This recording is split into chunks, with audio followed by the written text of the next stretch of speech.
Welcome to The Art of Being Unstoppable, the podcast where women from every walk of life come together to break barriers, embrace their power, and live life on their own terms. I'm your host, Vicki McDougall, and each week we explore inspiring stories, actionable strategies, and empowering conversations to help you step into your confidence, amplify your voice, and create a life without limits. No matter where you are on your journey, this is your space to grow, thrive, and become unstoppable. Welcome back, everyone, to another episode of The Art of Being Unstoppable. Today, I have someone very special on the podcast today. Shalika Pareek is here, and I pronounced your name correctly, correct? Yes, you did. We were just talking before we jumped on that, I never want to mispronounce someone's name because it's very important. So I just wanted to say that I am very happy that you're here, and I'm very, very happy that you're going to share your story with us and with all of our listeners. So welcome. Thank Um, you. yes. So first of all, you're from the New York area, right? Yes, I live in Hoboken, which is right on the border of New York and Oh, New Jersey. perfect. So, yes. Awesome.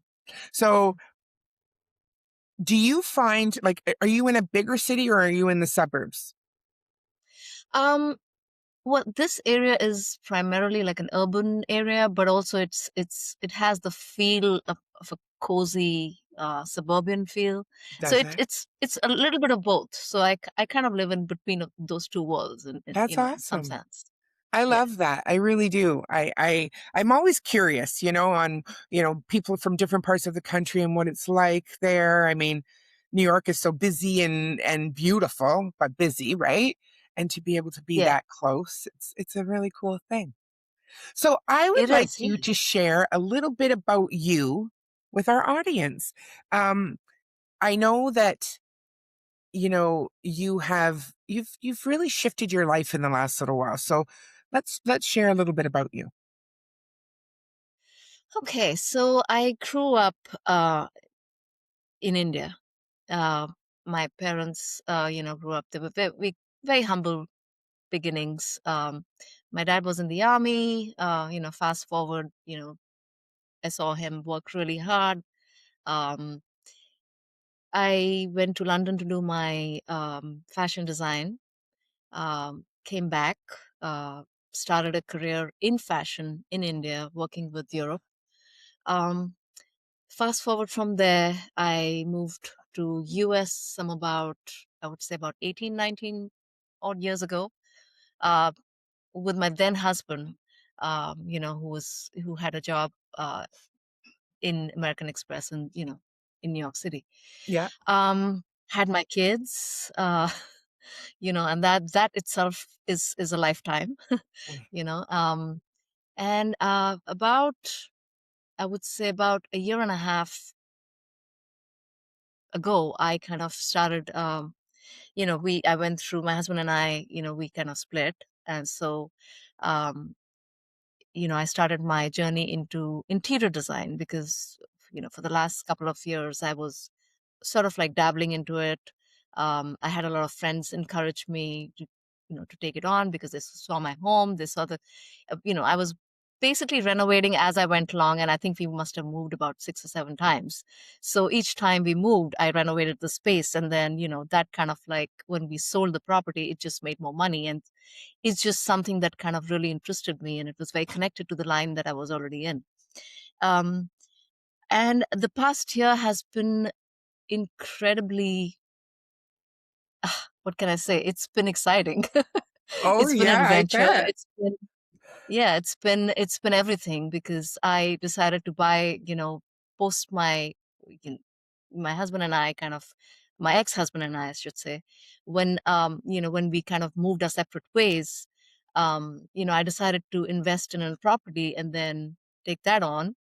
And while that was happening, I moved into an Airbnb about 5 times, I would like to say. Oh really? And yeah, and the experience itself kind of taught me so much about myself because here I was, very comfortable in my life.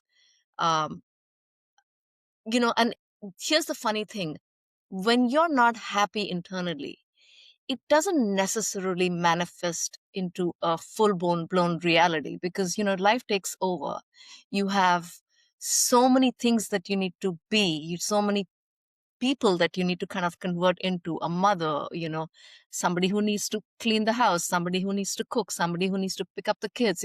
There are so many different personalities that you need to take on, that you Hmm. forget that there is that core inside you that is not exactly feeling whole you know so Yes. when I kind of moved away from that, there was a lot of realization, and a lot of connection within myself. And during that time, I remember like going to the gym, and I have a lot of friends of different ages. And this one friend of mine who's 22, I went up to him and I said, if you know someone who has an Airbnb space, would you please let me know? And he said, well, actually, I do. And I said, all right, that's awesome. I want to check it out. It was a room next to his room. Now, I have Yeah. never shared a room Space. since my college years. So Right.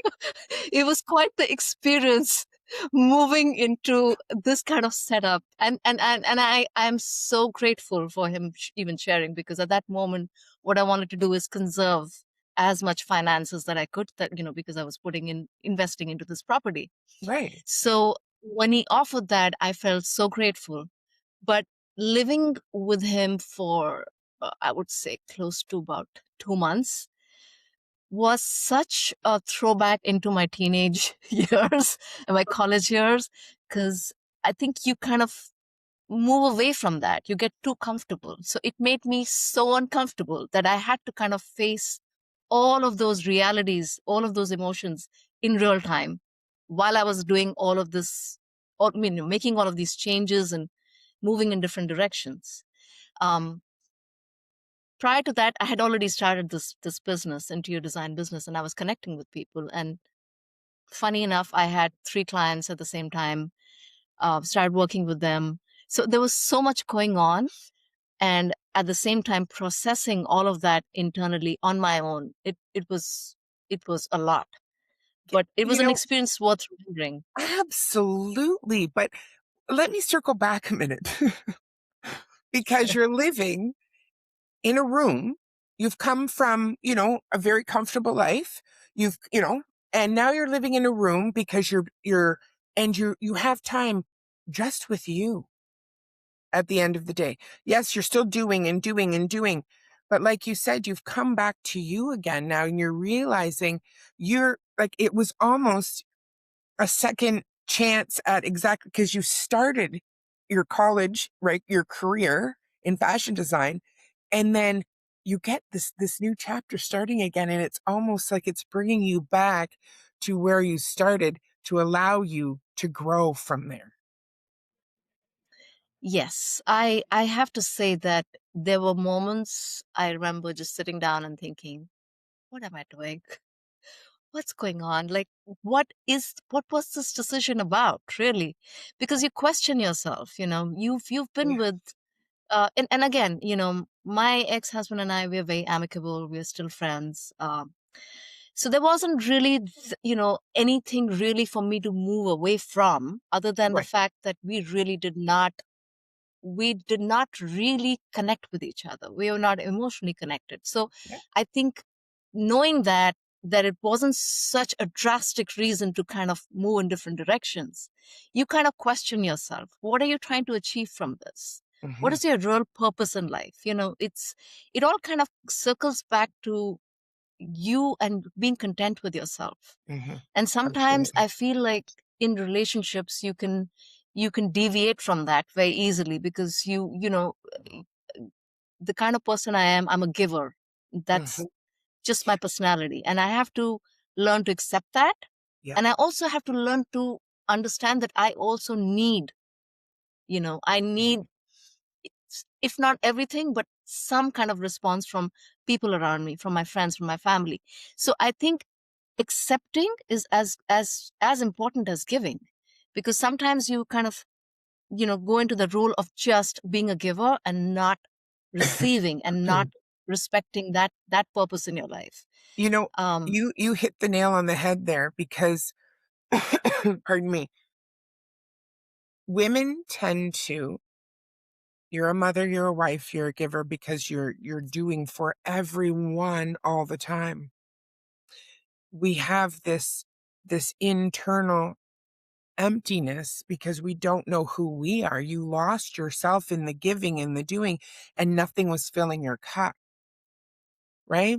And to be able to be brave enough to say, I'm going to do this is huge, huge, because a lot of us stay there, right? We stay there Yes. because, okay, we don't have a really good emotional connection, but that's okay because he's a great guy. He's a great dad. He checks all these other boxes. But we need to be aligned as well. Like everything in our person needs to be aligned to feel whole, to feel complete for ourselves, even though, regardless, you are perfect, whole, and complete exactly the way you are. But when you can see that gap and you can say, okay, what's in there? And now I get to figure it out. It's not easy. It's uncomfortable. It's very uncomfortable. But you got to sit with yourself and you got to actually go through it and ask those hard, hard questions. That's where transformation happens, is when you ask yourself the hard questions and you trust yourself and you bring the truth forward. Yes, I do agree. I think I'd like to add to that. That's absolutely it. But the one thing that I noticed is that um, during that process of sort of like sitting down and being by yourself and having that time to actually be by yourself, Mm-hmm, because now I had all these small moments where it was just me and the room that I was in, mm-hmm, and being in that moment kind of made me realize that how I've let go of myself in all of those years. And I'm not talking just being married, well, that's just one part of your life. I mm-hmm, mean, right from when you start growing up as a child, mm-hmm, you see your parents, and my parents didn't really get along. So, being a part of that kind of relationship, seeing through that, growing up in your teenage years, all of those little moments which you disregard, you think, well, that's fine. I can move on from this, and not actually sitting down with them at that point. I think we don't teach, our daughters how to process those moments in real time, mm-hmm. because collectively, when you start, growing up, and then you become a mother, you become a wife, you have all those roles that you're playing, you bring those patterns into those relationships too. Yeah, So, yeah, your fear, your internal fear of not doing things. I was a very bold kid, very confident, but somewhere along the line I lost those moments. mm-hmm, Somewhere along the line those kind of diminished, internally. And I think to keep that alive, um in a good relationship, it'll happen naturally. Your partner will pull you up, and I'm not saying that every partner has to be similar, but I'm saying in a good, healthy relationship in an environment, you will bring each other up, and yeah, that makes it easier. But sometimes you just have to do it yourself. mm-hmm, Sometimes you just have to tell yourself that this is it. You need to actually pull yourself up in those moments where you're feeling that you're not complete, and then sit down, take some time off. Take time off those duties that you've been yeah, assigned, and yeah, actually sit with your feelings, and process them in real yeah. time. And like I said, it's not easy. It's not easy. You sit in that room and it's just you and yourself. And now you get to face them and you get to see where Yeah. you've lost that confidence or where you chose a different path. And, you know, but the power comes in and this is my belief is you're coming home to yourself. You're coming home to you. That power within us, and I say this to many women all the time, we have the power. The power is still there. It's not like we found our power or we finally got our power. The power just has layers of Right. stuff on top of it. So we have to break through those layers. And that's what you got to do in that time. You got to break through some of those layers to discover that the power that wants to come through now can. And it's a Right. beautiful story. It is. and what you get to give your girls and what they get to learn from that, and other women listening to this podcast, what they get to hear when they see that it wasn't easy and, I did do this or I did whatever. It's beautiful. Just Thank beautiful. you.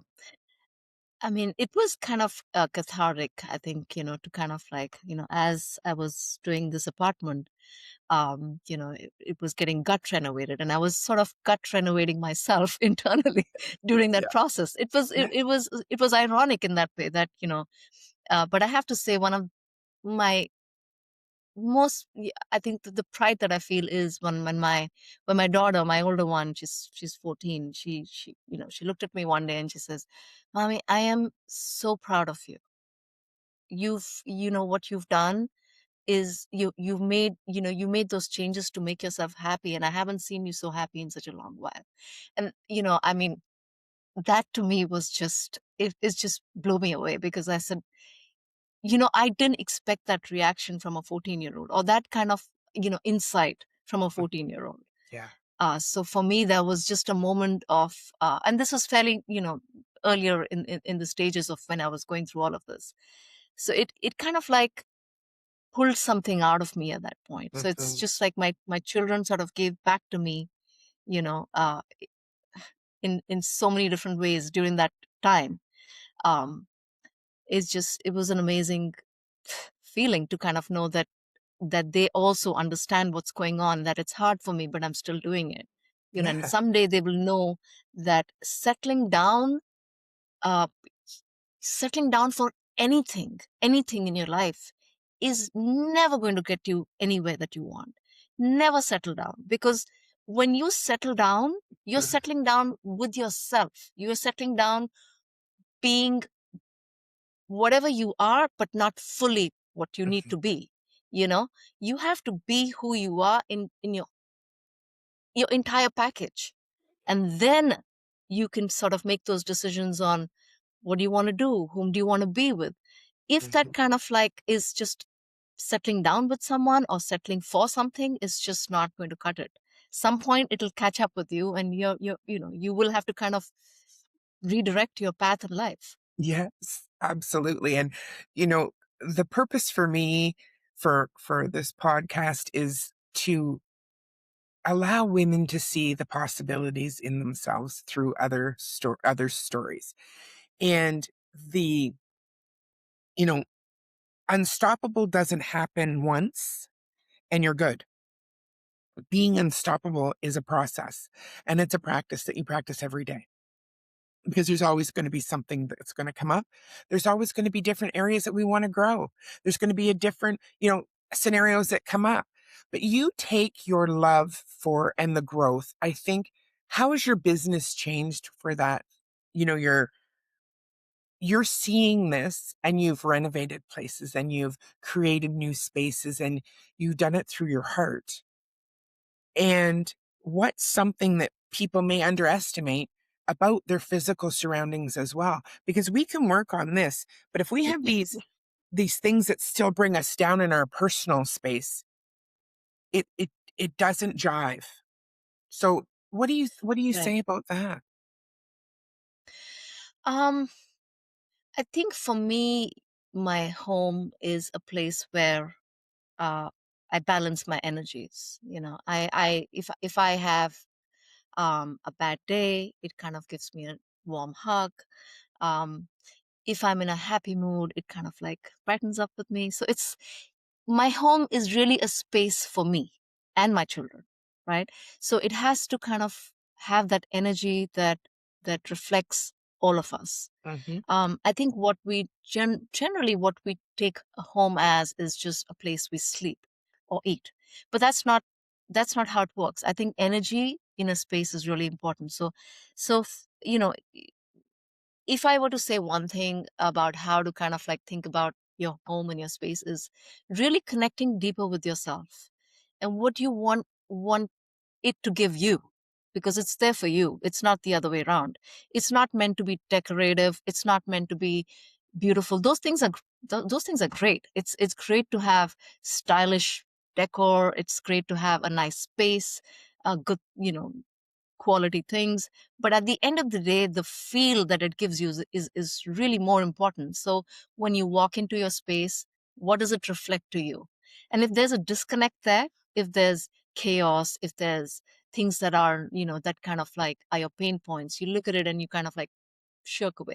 I have a lot of people like who talk about, clients who talk about, when I walk into my space, I'm embarrassed to call anyone over. So for me, that's a reflection of how that space is treating them. It's not about Hmm. you treating the space, right? So I would say that that energy is really truly important, and I think to kind of figure out a way of working through that, um, be it within your budget or not, there are ways of doing it. You know. Everything is energy, and you hit the nail on the head there by saying that if it's about how it treat you, like you need to have a safe place. Your home is your safe place. And, for you and your girls, my home is my safe place for myself, my husband, and my family when they come.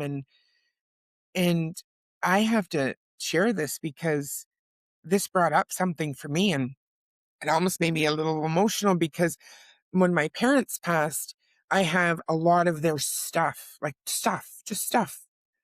And the guilt of Mm. getting rid of it was very hard for me because it was theirs, and they worked so hard for everything they had, and they had all these, so, and it was so difficult for me to weed through.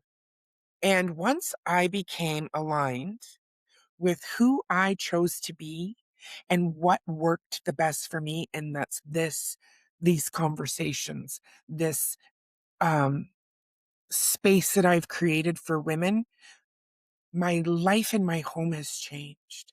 I have decluttered. I have thrown things away.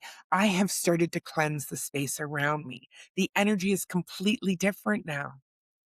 And I've always loved my home. It's always been my home, but I can so hear what you're saying because now that I'm aligned, my home is becoming aligned as well. And that energy, that Yes. space is so much different.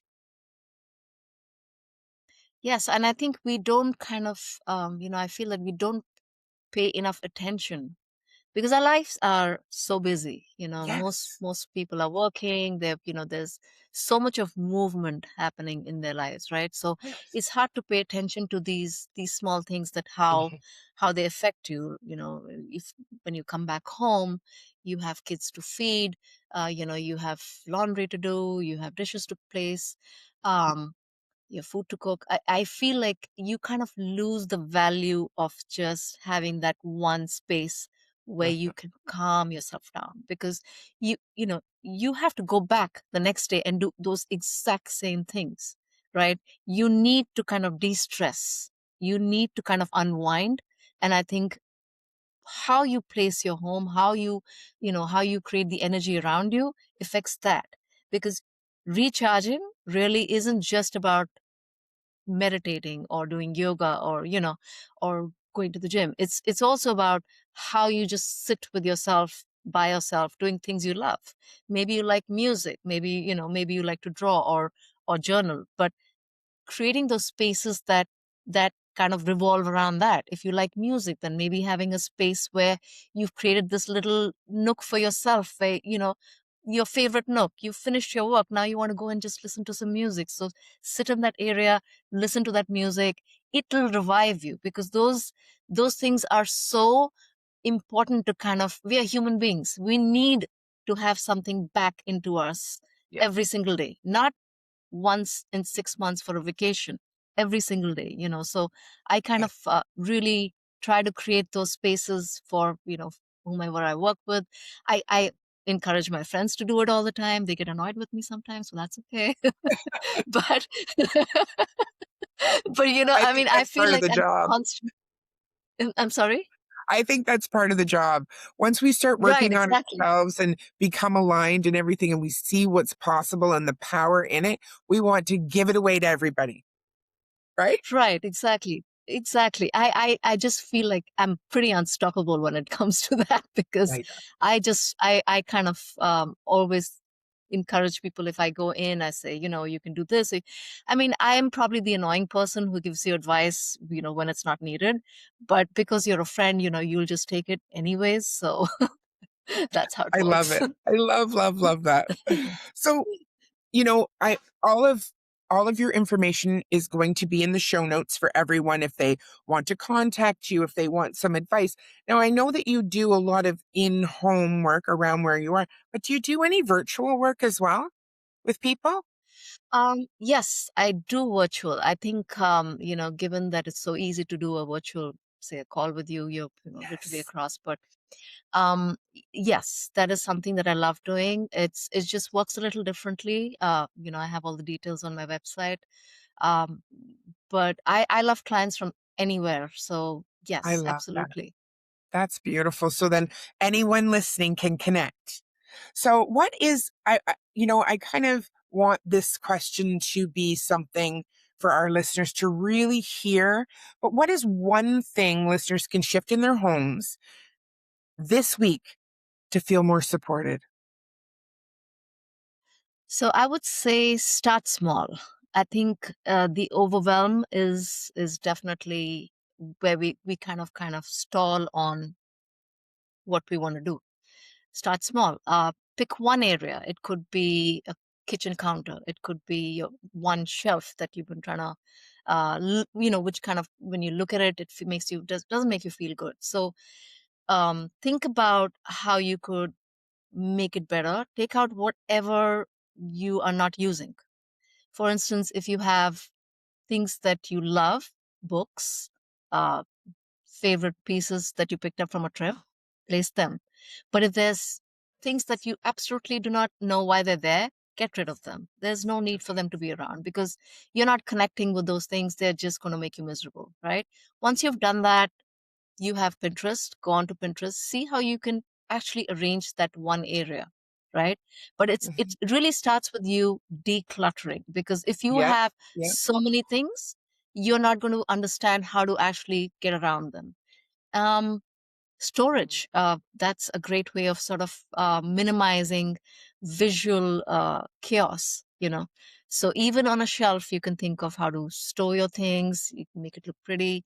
Um, Also, when you look at it, it has to connect with you deeply. So if you have a special book that you love reading every now and then, Mhm. place that in the center so you kind of have that every day. You look at it. For me, it's my kitchen counter. I have an open shelf. I love it. I it gives me a feeling of going on vacations in countryside, where you have those old homes and they have the open shelving and you have like pretty, beautiful cups and coffee mugs, and so for me that's how I connect every morning when I'm making my coffee. It's right there. It's all the things I've collected. It's little vintage pieces. So it's how you connect with it. But That's beautiful. definitely declutter and start small, I'd say. I love that. I do. I love that advice. And and I'm looking around right now and around me I have specific things that I like to have around me when I'm doing these podcasts because they bring me joy and they make me feel grounded and they give me peace, and I love that. I love that feeling. So, thank you for sharing that. That's really important. And start small, like, is big too, because we do get overwhelmed very easily because we're trying to do not only the things that we do every day in our lives, but then we're adding on another task. It feels like, oh, I have something else to do. Well, if it's bringing you joy in the end, then it's not a task that should be at the bottom of the list. Bring that Right. task up closer to the top of the list and add joy into your life on a daily basis. Yes. Yep. I love that. That's beautifully said. Well, thank you so much for being here today. And your story is beautiful because it almost, like, I just love the full circle. I love how you've created this for other people to feel the way that you get to feel in your home and make it a part of them. And it's not just about the things, it's about the connection. And that's beautiful. That is really beautiful. Thank you for that. Thank you. Thank you. I'm so honored to be here and speaking with you. I mean, I connected with you instantly, so I felt No, this is me such an honor. too. Thank you. Me too. Is there anything that you would like to share to the listeners before we say goodbye? Um, I'd say be beautiful, believe in yourself, stand up for yourself, show up for yourself, even in small moments. Show up when you feel sad, show up when you feel happy. Just show up. That's it. Every single day, just show up for yourself. That's beautiful. Thank you so much. Okay, Thank you. everyone, thank you so much for listening today. And I think that this is going to be a story that we get to connect with again. So till the next time, everyone have a beautiful day. Thank you for joining me on this episode of The Art of Being Unstoppable. Remember, your story matters, your voice matters, and your power is limitless. If you love today's conversation, subscribe, share it with the women in your life, and leave a review to help more women discover their unstoppable selves. I'm Vicki McDougall, and I'll see you in the next episode, because your journey to unstoppable starts now.